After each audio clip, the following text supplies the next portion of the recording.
So here I can start off with down the middle. And then from here, I can show the anatomy as it was at the time of death. So everything is accurate, there's no rendering done. Since the cadaver was flash frozen, there were scans that were taken of the cadaver itself. And then from there, you can see the anatomy as it was at the time of death. You can also isolate or annotate different parts of the system.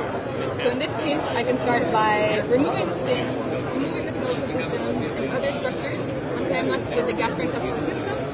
From here, I can get a better view by just zooming in. And I can also get a posterior view by just giving it a little spin. And in this case, I can start removing different structures and getting the annotation of any structure I remove. And I have this undo button where I can bring everything back up. This is amazing. And in this case, you can also have concurrent views of, let's say, the muscular system and skeletal system, and also start removing different areas to see regional anatomy and other types of anatomy as well at the same time. If you don't want to look at the anatomy as a whole, you can also see regional anatomy. So in this case, I have the female head and neck. To mimic something that you'd find in surgery, you can also do natural cuts. So in this case, I have an incision made, and you can also see the relationship between the skin, the fat, and other structures. And as I showed earlier, you can go ahead and also remove structures here and press this undo button. And what's interesting is these are actually the scans that were done from the cadaver. So everything you see here is what we saw at 0.6 to 0.8 millimeter thickness.